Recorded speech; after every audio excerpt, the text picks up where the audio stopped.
everyone. I'm Alex Giuliano here, and welcome to a CannaChef's Life, Episode 5, podcast designed to bring chefs in the cannabis industry value through interviews of other chefs in the industry and sponsors. Today with me, I have two very special guests. Go ahead and introduce yourselves. I'm Ariana, founder and social media manager for FoodyFlyz. All the picture posting and Instagram and video edits, that's kind of what I do. A lot of that, the order taking, most of that stuff. Okay. And I'm Mark. I'm the one that you see making all the food, making all that food look sexy, dripping and all that good stuff. The one that have you hungry for more. Definitely. Awesome. Now, if you wouldn't mind, go ahead and kind of tell me how you started into each of your careers respectively. Like, how did it progress? When did you decide to do what you're doing now? So about 2 years ago. Yeah. About 2 years ago, 2018. It's just so crazy how it happened. One night I was at work and I was working at a bar and grill. And my wife had came home one night and she was like, babe, we're going to start a business. We're going to start a catering business because we have been talking about this for years. And she'll tell you, we've been talking about it for a few years now. And you can tell them how you came up with the idea, honey. I don't know. I got tired of him telling me just about an idea. And I'm like, I'm tired of ideas. Let's just do it. So while he was at work, I was just like, all right. I love watching food videos and stuff. I'm a super Insta fan of food videos. That's what I do when I can't sleep and have insomnia. I watch food videos till 3 o'clock in the morning. So I was just like, I'm going to make our food page. So it started with a Facebook page. And then I got introduced through a friend of mine to a girl that helped us set up our Instagram and Twitter and email. And then I got introduced to the Cannabis Chef Union, and I don't know, we fell in love with food and infusion and just all the cool stuff you could do, all the people you could help. We recently actually got a medical patient, our first one. So it's been fun kind of just, learning and, kind of just growing because she's new to cannabis and we're kind of new to infusing, but yes. I mean, she trusts us and she's just like, I know you guys can do it. Yeah, she does. I saw Rixie yesterday and I'm like, Rixie, help me. What do I do? I'm like, what do I do? How do I help her? Like, how do I make her pain go away? How do I make her feel better? Mm-hmm. He's like, I mean, you got to believe that. He's like, it doesn't matter what I tell you. He's like, you got to believe that. So, but she's awesome. She definitely, now she's my best friend and I talk to her every day. Oh, nice. She asks about my kids and all. Like, she's great. It's amazing. Yeah, so it's been really nice. But yeah, we started back in 2018 and at the end of last year, we officially became business owners. Yeah, we launched our LLC. We launched our LLC, and this year in a couple months, it'll be 1 year, be our first year. Wow, congratulations. That's awesome. That's awesome. Yes. We're super excited. Our first official year as business owners, and it's been tough. We've learned so much, though. I feel like we've grown so much. So how has it been as the first year? I mean, like profitable? Was it rocky? How did it go? It has its days, like we're steady growing. We're steady reaching new people and meeting new people and just, taking it one day at a time. Some weeks are great. And then, you have, like you said, with this COVID situation, to be honest with you, with COVID, you would have thought that being a small business, that it would have just sank. But actually, we actually floating. We actually floating pretty nice. We blossomed at a time where most people, sadly, lost their businesses or, couldn't do it. A lot of our friends, a lot of people we know, they're just like, we couldn't recover from that. We're like, you guys are extremely blessed, especially to not really, just be new in it and be considered babies at this. And people are just like, how are you guys even doing this, But no, it's awesome. It is. It's interesting because the cannabis market is really kind of recession proof, particularly in the edibles. And been doing a lot of these interviews lately, and a lot of the chefs have actually seen a drastic increase in their business during this whole thing. Definitely. Most definitely. Like we really specialize in seafood. Yeah. Like everyone is really big on our crab boils right now. So like, everyone wants to infuse seafood boil. Yes. It's been awesome. It's fun. It's really cool infusing. Like it's just so crazy. Like our medical patient, she was telling us how most people are into treats. She's never met people that's actually infusing like actual meals and foods. Mm-hmm. And we're like, that's what we love to do. We love to make food with love, you know? Right. And we just call it a little extra love, you know? You want some extra love on it? I'm like, hey. Oh, I love it. I love it. So now, a little bit of background about each of you guys before you kind of arrived at where you're at. Kind of where did your careers start? You know, what did you start doing? I guess I don't want to say out of high school or out of schooling, because most people start their careers at like 13. Really. So my degree is actually in computer science. So I'm a computer nerd. I like techie stuff and, you know, computers and IPs and, you know, web addresses and, you know, all that fun stuff. So cooking, honestly, I don't know. I kind of just fell in love with food. You know, it was always something he loved to do, and it was always kind of something we did for fun for people. And all of our friends and family that we always, you know, cooked for, invited over, they were just like, how come you guys don't do this for real? Like, what was it? We had a football party. Yeah, we had a Super Bowl party. That's what it was. We had a big Super Bowl party. This was before we came to Vegas. Yes, a huge Super Bowl party. What was it? No, it was 3 years ago. No, it was when we moved here. It was here? It was here because Janice and the boys, remember? That's were here. Right. And Tyrone and everybody came. That was the big New Year's party. A New Year's party. We did have, because we've done so much stuff, even his birthday party. But no, we did a New Year's party and we did like 6 dishes. And I just wanted to try something new. And I was just like, I'm going to be outside of the box and just make stuff I've never done before. So we did sticky wings. They were like sweet and spicy wings with garlic and like slow cooked. Yeah, and then you bake them. They were amazing. They were like honey. Oh yeah, they were like fall off the bone. Everybody's been asking me when I'm gonna do it again. I'm like, literally, it took me 2 days. So we did those. We did I think that was the first time we ever did the buffalo dip too. We made our buffalo chicken dip. It was really good.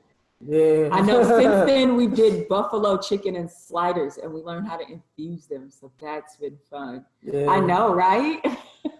Yeah. Everybody's like, you got what? You can infuse that? Yeah, I'm like, cooking is just always... open your mind. Honestly, you can infuse anything. Yes. Like, I don't know, it's always so fun hanging out with other like cannabis people because they get it. Like I was talking to Brixie when I saw him yesterday when we had our meeting, and I was just like, hey, have you ever tried the infused trail mix? He's like, yeah, I know a couple of chefs that infuse salt and do it like that.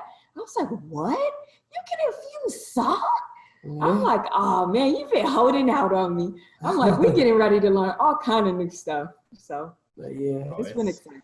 It's amazing what you can infuse. It really is. There's so many base ingredients that people overlook that really are the bread and butter to everything you're going to end up making. Everything. It kind of allows you to take any meal, any direction, as long as you understand the flavor profile of cannabis. Yeah. That's one thing that I always feel. It's like to be a cannabis chef, you have to be a chef. Cannabis is just a flavor profile. Yeah. Yes, it is. Yeah. You have to understand it. A lot of people, I think, don't get that too, because we've had people, because we make our own oil. We're coming out with our own sprayers. We just got labels and stuff made. So we're going to do cannabis oil sprayers for like cooking, where you can actually like spray it directly on stuff for people who are like beginners or who kind of just new and want to work with cannabis. Because honestly, it was our easiest way of learning. I was just like, hey, and then I just fell in love with it. He said I went infusion crazy. I did though. I really did. I was infusing my toast, my eggs. I think I even made some can of sugar, started infusing my coffee. We even made whipped cream. Infused whipped cream. It was But amazing. here's the thing about the whipped cream. It was CBD. Yes, macadamia nuts CBD whipped cream. It was amazing. Yeah, it really was. And it didn't even melt, if you could believe that. No, I didn't. Yes. It sat at room temperature for at least, what, an hour? Almost an hour, and it did not move at all. We got the most amazing pictures. I'm gonna have to send them to you. Yeah. Yeah, that's insane. But yeah, I do the whipped cream, everything like the biscuits.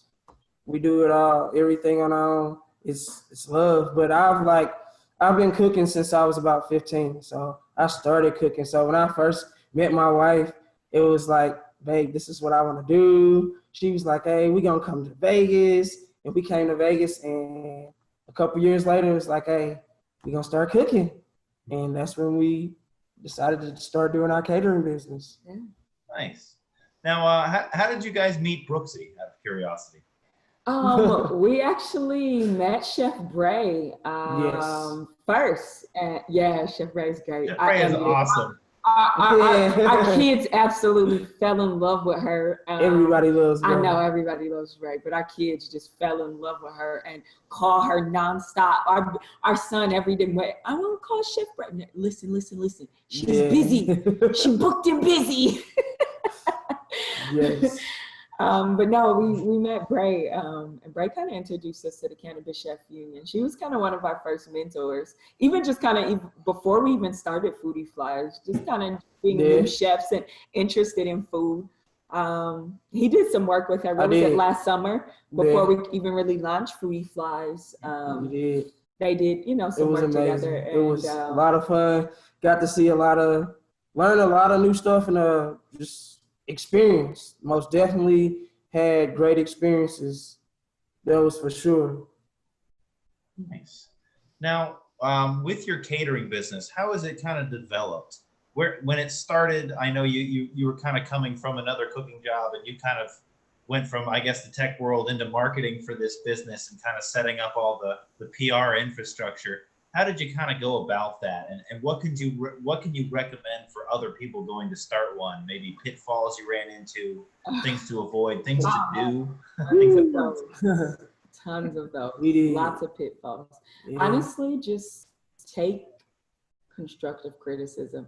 Listen to your mentors. Get a good mentor. Honestly, I feel like Brooksy and Chef Bray, Drewski, just a lot of people that we know, and have known for a while. KO, I've known her for years. I was buying her food, back before she was, Chef KO. I was like, when she was, Keandra making ice cream, and I just, I kind of like that hustle, and I kind of just fell in love with that. And I just like, I want to do that.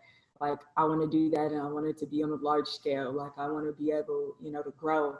Like, I want to be able to see the people we know grow, So it's been really great. The only difficult thing was not starting out in food, just, really learning so much, because I was like clueless, honestly. Like, he did most of the cooking, and I was just like, oh, babe, that looks great.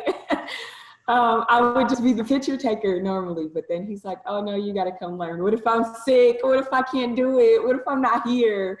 So then I kind of started cooking, and then it kind of just became our thing together. So we definitely have grown in that aspect. Business growth has been amazing. It's so funny you asked that. We were just talking about right before the call. That we've had an order, thank God, every day this week. We've been extremely blessed. Every single day. It's been a consistent order every day, which is awesome. Actually, honestly, for the past 2 weeks, we've had very consistent orders, which has been really nice. We've kind of fallen in a schedule. We've even gotten a waste log, definitely tightening up more, business. We definitely have learned in the past year. Business isn't always fun. It's not always glamorous, and it is definitely not always sexy. And you're just sometimes you're like, hard work. Why am I doing this? Today is just, you have those days for sure. but it definitely, I feel like having a solid team and, you know, just having good people, you know, that you can call on those kind of days and just be like, hey, I'm lost, I need help. I need something encouraging. Like, what would you do if somebody did this to you, or, you know, this happened? So, you know, I definitely feel like that's helped us grow a lot. So you guys have a very interesting dynamic, a lot more than our other chefs, because a lot of them are individuals who then branch out into a larger staff. How is it working with a spouse? Hey, I'm gonna tell you, we actually just got to the point, like, Bray has known us, like, Bray's been here with us when we've been cooking, and she's like, you two, I can't even do it. She's like, you guys actually can get stuff done? No, because, you know, right now, like she said, I've always worked in the kitchen, so I've always known the ins and outs in my way around the kitchen. So certain things, you know, she's still learning, and she do certain things, and there's certain things that I do that she be like, hey, you know what, you messed up. And then there's certain things where I'll be like, you know what, we both dropped the ball. But now that we've been doing it like for almost a year now, we got to the point to where, boom, we know our timing together. When this is going, what time we need to take this out, what time we need to have this defrosted, what time we need to start the preparation for this meal. Like, it was hard though. I'm not even gonna lie. It was days to where we really didn't like each other. But I want a new partner. and it has been, but those are the days that you look up when you wake up the next morning, you're like, damn, babe, we did that together. We made that happen. Yeah. And now it's like, yo, man, 3 weeks ago, we had a really tough order. We had a last-minute order. And it was so crazy because we were actually supposed to be going to a cannabis party. We got invited to a cannabis party. We were literally getting ready to walk out the door on our way to drop the kids off at the sitter and everything. Like, Brooks is like, hey, where you at? I'm like, bro, we just got a huge order for the West Gate. I'm like, we can't even come. Yeah. Like, but it was amazing though. We ended up getting like a $300 order, like, and we delivered it to the West Gate. Yeah. Like, we had a 10-pound crab boil, 5 barbecue plates, like, off the delivery. Like, it was crazy. Like it was so last minute. We got to tell them about the 4th of July. 4th of July, craziest 4th of July ever. Like, I told her, because we were like, it's COVID. I was like, you know what? I'm just over holidays at this point right now. You can't even enjoy them. So you know what I'm going to do best? What I do best. I'm going to go cook. So we went and fired up the grill. And when I tell you, we were busy the whole 4th of July. We got killed. 4th of July was amazing for us. And people were like, for like 12 hours straight, we made food. Like, it was amazing. We made money today. And it was amazing because our kids still got to have fun and we still got to have fun. And it was, majority of the orders were pickup. Yes. I think it was only like 1 delivery, which was even great because 2 deliveries. We had 2 deliveries. Yeah, 2 deliveries, but even great. But it is like, it's been amazing. But like, our thing that we like to do the most is we love to eat. So what I like to do by working in the kitchen and being in the kitchen, I like to go see different things and see how people do different things. And just as you grow, you see things and you want to know how things are done. And you got to see people's customer service. I just feel like customer service is something that we just lacking right now. And I just feel like people just really need to, people are not your customers. You don't look at them just as customers. You look at them as people, as your continuous friends. You building a friendship, and then you eventually want to make them family because you want to continuously build business with them. And that's just like, that's what our biggest thing is. It's just that. It's customer service and making sure, hey, we making our food with love and that you love our food. Yeah. Nice. You know, it's amazing how many industries really kind of cross over with each other when it comes to, particularly in customer service. But I actually come from the software world. I've done a lot of development, in particular with business applications, things for inventory management and accounting and of that nature. And I've done a lot of project management. And in the studies of project management, I actually got to read a book written by the gentleman who was the project manager for Microsoft Excel when they developed that. And one of the things he talked about with agile project management and kind of being able to manage things on the fly, because as new features come in or customers start testing it and realize it doesn't work, you need to make changes. He actually went through a whole cycle of trying to find the best method of management. And the thing that he found the most closely related to computer development was he would go to restaurants out to eat, and during the busy hour, he would ask to just go and watch the kitchen and just watch how they would handle the dinner rush and just tickets coming in left and right. And he used that kind of management paradigm for software development. So it's really crazy to just see how different industries really, I mean, the core of it is the cooking industry really is the core of project management, because it is the most base level of project management. People just hurling random tasks at you left and right. You've got timers on each individual task. Nothing gets to come out at the and it all has to come out at the same time. It's the most complex project managed by just one individual, and that's really what drew me to the cannabis industry and the cooking industry in itself. It's really insane. Yeah, definitely. Most definitely.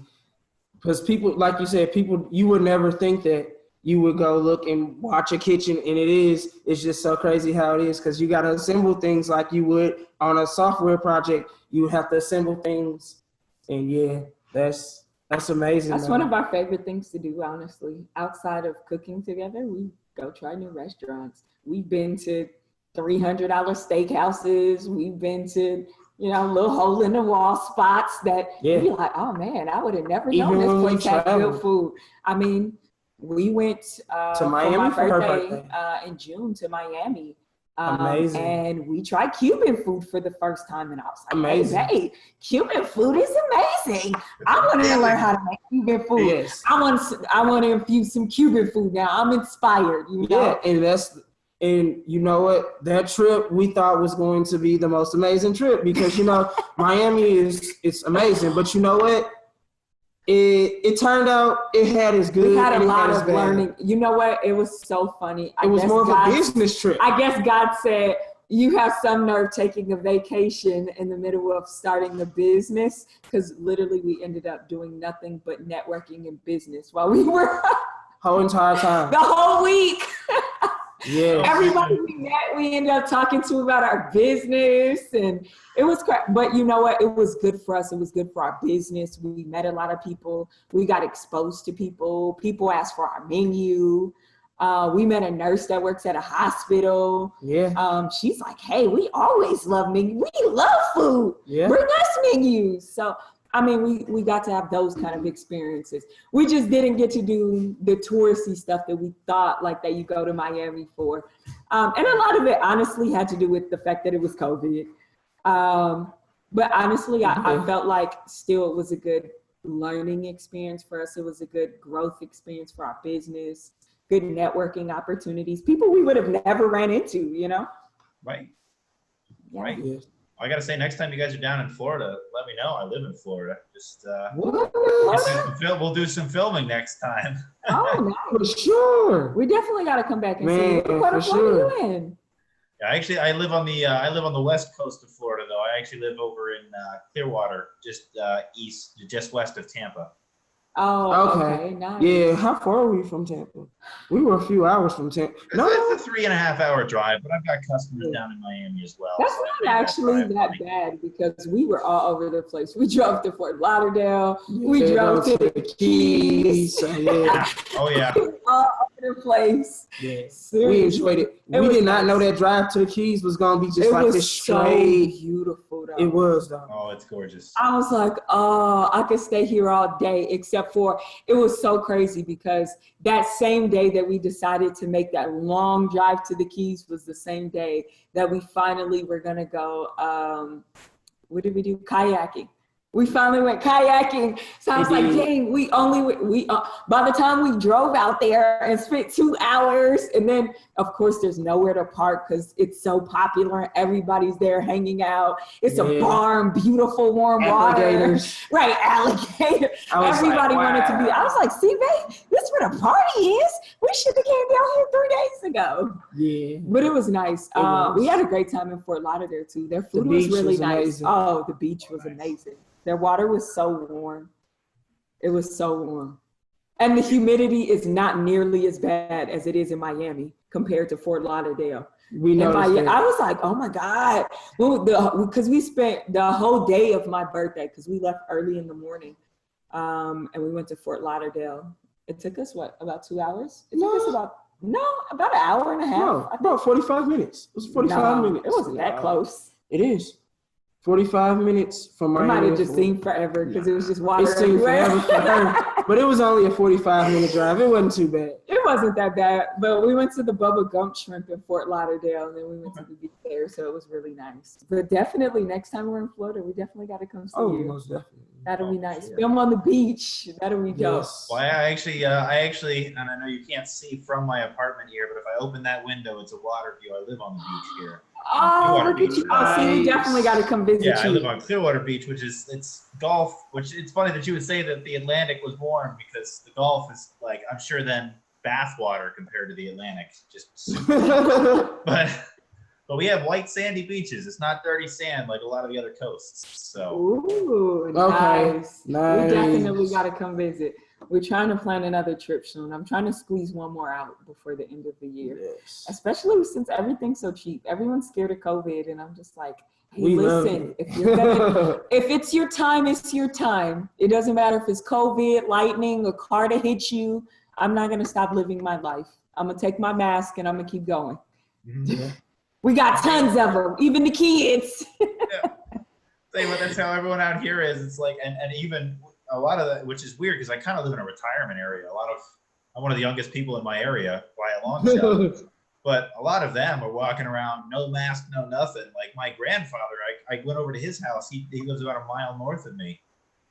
He's 92, and I had a couple of friends with me. He just comes busting out, no mask, shakes all of our hands. I'm like, these guys are servers at a restaurant. You don't know who they've been in contact with. He's like, nothing's gonna kill me. I don't care.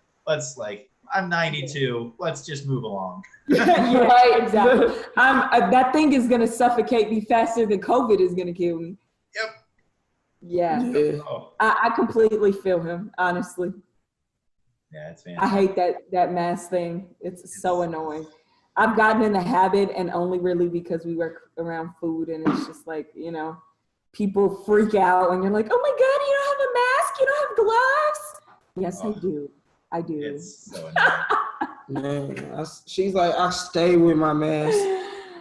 We literally have, I think, 2 for each one of us now. That's how annoying it was, because at first, every time we got ready to go somewhere or go do a delivery or go to the store to make a supply run, oh, where's my mask? I can't find my mask. Oh, I need a new mask. And buying disposable masks for $3 each got really annoying really fast. So I was just like, hey, listen, I'm going to buy masks and they're going to stay in the car. If you take your mask out of the car and you don't have it when it's time to go, guess where you're going to sit? Right here in this hot car. Yep. Like, we're not doing any more buying disposable masks. It's nonsense. Seriously. It's insane. Like, I can't even remember to leave the house with my wallet, and now I have to remember a mask. Exactly. Let alone look for a mask. Man, that's the only thing that I can't stand, because I go on a morning walk and I want to get a cold drink when we coming back, and I'll be like, oh, he always forgets his mask though, and we can never get a drink because he never has his mask. Oh. Every single morning though. Yeah. You would think he would like have a specific place where you put it, like put it on a doorknob. He's like, nope. Oh man. Nice. Now, what recommendations would you have for other chefs who are trying to get into this industry or into kind of what you guys are doing with the whole catering or delivery of plates and things of that nature? Man, just keep going. Yeah. Honestly, it's tough. You gotta just people are gonna be give up. mean. People are gonna say mean things. People are gonna doubt you and Sure. say you're not a real chef. Like, hey, man, you gonna hear a lot. You gotta hear a lot of mean stuff. And you know what? The really part that's gonna suck is it's gonna come from people that you know, like, and people where you're gonna be like, well, I thought you'd be excited for me, like, for my growth, for my progression, like. And it's gonna hurt your feelings, but I feel like it makes you better, tough skin. Being a business owner is definitely not for the weak, especially not in the cannabis food world, for sure. Nah. You definitely have to, you gotta have that passion. Yeah, definitely. You really do. Like if it's something you halfway doing, you can't, you got a whole step. You gotta put that whole foot in it, because if you don't, you just find yourself lost. Yeah. You really will, because you have your moments where you be like, whoa, I really gotta find something new. I gotta find something, you know. You gotta stay creative. You just gotta stay with new material at all times. Like you always gotta be working. Like, don't ever not wake up and think that you're not gonna do some type of work, because if you do, then I mean you're not growing. Like, you always gotta figure out something that's gonna make you better in any aspect, whether it's making yourself better, or whether it's making your menu better, or whether it's trying a new dish, or you went to a new restaurant. But you just gotta be consistent with your food. Like, your food has to just consistency. And just be you. Definitely. She said something to me yesterday that made a lot of sense. I was just like, I feel like I want to have my own lane. Like, I want to be different from everybody else. I don't want to just do edibles. And not that there's anything wrong with that. I'm just like, I feel like it's just such a saturated market that I'm just like, I'm bored with that. I know other people are going to be bored with that. I want to do something different. And he was just like, to be honest with you, all the lanes are taken. Like, it's just finding something that's special enough to, you know, make you stand out in the lane. He's like, really, all the lanes is full. Everybody's pretty much thought of it or done it. You know, we all pretty much do the same thing, but just be different. You know, come up with something that's just you. That way, when people see it, they're like, oh, okay, no, that's, yeah, I definitely know. Like, even with his grills, like, I've never seen that before. Like, when you see that, you're like, oh, okay, cool. There's very few things that are real. I know it's like, I hate to say this, but there are very few edibles that are original, because everything is mostly just stuff that wasn't previously infused. Right. But his grills, he claimed that it wasn't necessarily original, that he got the idea elsewhere, because he likes to say that, you know, nothing is original when it comes to the edibles market. Right. But to me, that's one of the most original edibles I think I've ever seen. Yeah. Yeah. Just take an idea and put you on it. Yep. It was him 100% in his edible. Yes, for sure. But honestly, just do that. Just find something that makes you stand out, that just, you know, keep going. We're still working on it. We try new stuff all the time. Sometimes it's a complete success, and sometimes you're like, I could pass on that. We won't ever do that again. Like, but it's a learning experience. Some stuff just doesn't work. Recently, True Terpenes became a sponsor, and we love True Terpenes. We got a whole we've got like 12, enough to cover half our table of True Terpenes. And we love infusing stuff. Always. But sometimes you realize, you know what, that flavor profile just doesn't work with that. Or, man, that smelled great, and I thought that was gonna play out great. It worked out great in my mind when I thought about it, but it didn't taste good. The presentation wasn't good. You know, anything like that. So we do a lot of just trial and error, testing stuff. I feel like that's the best way to learn, just hands-on. Be your own teacher. Don't get me wrong, it's always great to have mentors and, you know, people to show you or to go to culinary school. But honestly, if you don't ever really do it and you don't think you could do it or believe that you could do it, you're not going to win. So I definitely think that's the most important part of it. Now, I do have, I got 2 more questions for you. One of which, when do we get Chef John the God on here for an interview? Oh, baby boy right here. There he is. Say hi to John the God. Oh, that's awesome. Yeah, we'll definitely want to get a full, actual, like, 30-minute interview with him. Yeah, for sure. He's over here watching his YouTube. He's ready to be on YouTube already. I'm like, well, come on, baby steps, baby steps. You're a little business owner, baby steps. Right. He's talking about where my business cards at. Yeah. You just learned how to start reading. Leave me alone. They're coming. Right. Oh, that's so great. I know, right? Gotta love the enthusiasm. So I got one more question for you guys, and that's how has the CannaChef Union helped you guys in your career, or really what can we do that we're not already doing to help your career? Oh man, Man, just definitely. the platform, it just helped us. Like, we love cannabis as it is to begin with, so it actually helps us. We get to do two things that we love. You know, we get to cook and we get to cook with cannabis, and that's just something that I've always wanted to do. Just being as a kid, as a teenager, when I first started with cannabis, I was like, man, I want to learn how to cook edibles. When edibles first came out, I was like, yo, man, I want to learn how to make those. And I was like, one day I'm going to learn how to make edibles. I'm going to learn how to make ice cream. And, man, it is. Oh, now yeah. we infuse ice cream. See, when we come to Florida, we're going to make you some. Yeah. It doesn't quite ship well. We haven't figured that process out. We're working on we're it. going to make you some homemade when we come to Florida. Yes. Awesome. Oh, that's great.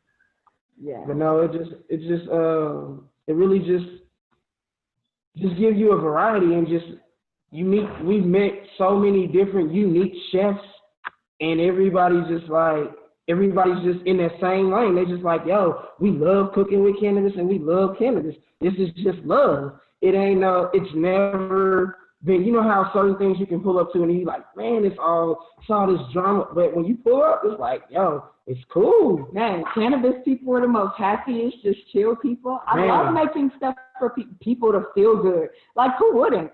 You know? So I feel like that's the most exciting, rewarding part of it. And then to have a medical patient and, you know, be able to help her. She told us she hadn't slept in 3 days. And we made infused olives for her and lemon bars. And she's like, I'm sleeping again. I didn't wake up with a migraine. Like, I can homeschool my son. Like, yeah. I was like, wow, that's amazing. Like, I'm amazed that I could do that for you. Like, that's amazing. It is. It is very amazing. It is. It's awesome. That's awesome. Well, that's all the questions I had for you guys. It's been a fantastic interview. Thanks so much for taking the time out of your Thank you. It was definitely great talking to you, Alex. Nice. Absolutely. Before we go ahead and plug you guys' social media and then your business and everything. I'm gonna put it in the chat for you. You want Facebook and Insta? Yeah, give it all. Yeah, let me know. Yeah, go ahead and read them off. Say what you got. Let us know. Let the viewers know. Facebook is facebook.com/FoodyFlyz Catering. Instagram is instagram.com/FoodyFlyz. We also are on Twitter at FoodyFlyz. And our email is FoodyFlyzCatering@gmail.com. Awesome. Website coming soon. Awesome. Well, thanks so much, guys, for your time. I'm going to go ahead and let you go. I don't want to keep you any longer. Thank you so much, Alex. Perfect. No, thank you, guys. Have a great one. Bye. All right, have a great night, guys. Bye. All right, everybody, thanks for watching. That was episode 5 of A CannaChef's Life with FoodyFlyz. If you'd like to check out more of our podcast of A CannaChef's Life, check it out on our Facebook page or our YouTube channel. You can visit us online at ccunion.org if you've got any questions or concerns on how you can improve your cannabis chef career today. I've been your host, Alex Giuliano. Thanks for watching.